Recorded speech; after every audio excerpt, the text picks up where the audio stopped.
दोस्तों, मैं Mohammad Khalid strong signal में आपका स्वागत है। दोस्तों, आज की जो खबर है, खबर इस तरह से है कि इस खबर को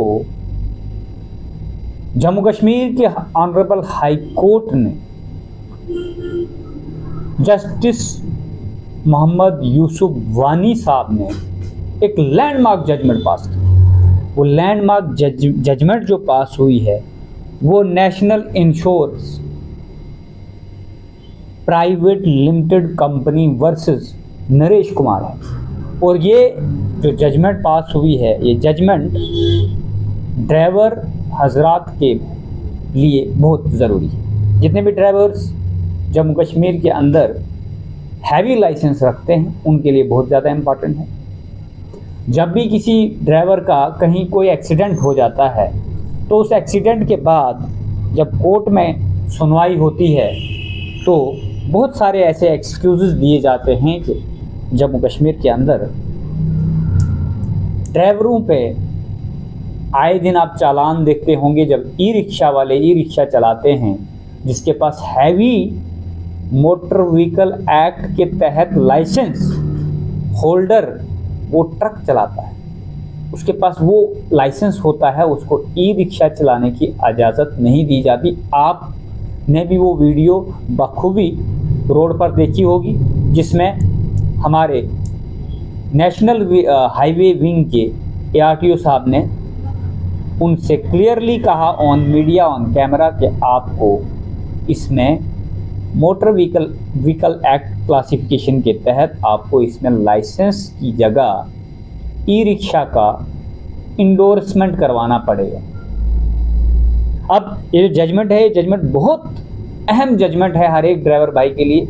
मेरी गुजारिश रहेगी तमाम जितने भी लोग मुझे देखने वाले हैं कि इस वीडियो को ज़्यादा से ज़्यादा शेयर करें ताकि ये वीडियो हर एक उस ड्राइवर भाई तक पहुँचे और हर एक ARTO और RTO तक पहुँचे, ट्रांसपोर्ट कमिश्नर तक पहुँचे। क्योंकि जिसके पास भी वैलिड ट्रांसपोर्ट लाइसेंस है, हाई कोर्ट ने कहा he is eligible to drive the any type of commercial vehicles. यानी जिस व्यक्ति के पास हैवी लाइसेंस है, इस जजमेंट में ये कहा गया जिसके पास हैवी ड्राइविंग लाइसेंस है, हैवी गुड्स ड्राइविंग लाइसेंस है, उसको पैसेंजर व्हीकल का लाइसेंस इंडोर्समेंट होने की ज़रूरी नहीं। यानी जिसके पास वैलिड DL है वो कोई भी कमर्शियल व्हीकल चला सकता है और इसको कोई भी रोकथाम नहीं। तो जैसे हमने खुद ही देखा होगा आपने कि जिनके पास लाइट मोटर व्हीकल एक्ट के तहत लाइट मोटर व्हीकल लाइसेंस है, जब वो ई रिक्शा चलाने जाते हैं या वो कोई गाड़ी चलाते हैं फोर व्हीलर या कमर्शियल गाड़ी, तो उनको एलो नहीं है। लेकिन हाई कोर्ट ने बड़ा क्लियर कह दिया है कि जिसको अपर क्लास का लाइसेंस है उसको लोअर क्लास कमर्शियल व्हीकल की लाइसेंस लेने की ज़रूरत नहीं है। इसका मतलब ये है कि जब मोटर व्हीकल एक्ट, इसमें क्लियरली एक रेफरेंस दिया हाई कोर्ट ने। बहुत सारी ऐसी जजमेंटें हैं, उन जजमेंटों के तहत ये जो जजमेंट है, ये जजमेंट क्लासिफिकेशन कहती है कि सेक्शन 10 मोटर व्हीकल एक्ट का section 10 subsection 2 of the motor vehicle act not required. इधर कहा है, क्लियरली कहा है कि इसमें कोई भी रिक्वायरमेंट नहीं है to endorsement of each types of commercial vehicle.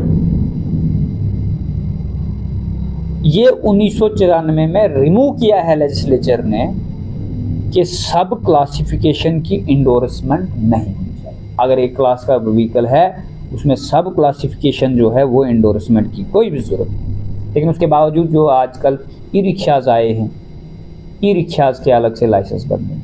यानी जिसके पास गाड़ी का लाइसेंस है उसको बाइक का लाइसेंस बनाने की कोई ज़रूरत नहीं, उसकी इंडोर्समेंट की कोई ज़रूरत नहीं है, वो उसको चला सकता है। इसका मतलब ये है। और जब कमर्शियल व्हीकल में आप आते हो, अगर किसी के पास हैवी लाइसेंस है ट्रक का या हैवी लाइसेंस है, उसको पैसेंजर व्हीकल चलाने के लिए कोई भी लाइसेंस की ज़रूरत नहीं, वो चला सकता है। वो कोई भी कमर्शियल व्हीकल जो है वो चला सकता है। यानी मेरे कहने का साफ मकसद है हमने एक वीडियो वायरल होते देखी थी कि एक ट्रक ड्राइवर को रोका जा रहा है, वो कह रहा है कि मेरे पास हैवी लाइसेंस है, मैं ई रिक्शा चला रहा हूँ, और आरटीओ साहब कहते हैं कि आपको इसमें ई रिक्शा की इंडोर्समेंट करानी पड़ेगी, आपका हैवी लाइसेंस नहीं चलेगा। क्या आपने सोशल मीडिया पे देखा हो?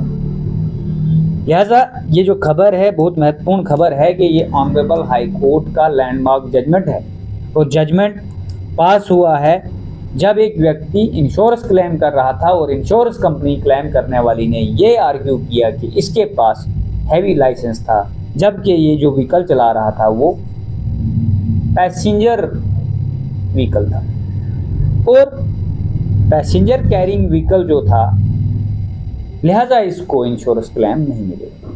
लेकिन हाई कोर्ट ने बहुत क्लियरली कहा है कि हर एक ड्राइवर बस चलाने के लिए जिसके पास हैवी लाइसेंस है वो कोई भी बस चलाने के लिए कम्पिटेंट है, यानी वो कोई भी कमर्शियल व्हीकल चलाने के लिए कम्पिटेंट है। इसलिए ये बहुत ज़्यादा महत्वपूर्ण है मेरे ड्राइवर दोस्तों के लिए। जितने भी ड्राइवर हजरात हैं वो इस खबर को ज़्यादा से ज़्यादा शेयर करें ताकि हर एक ड्राइवर तक पहुँचे और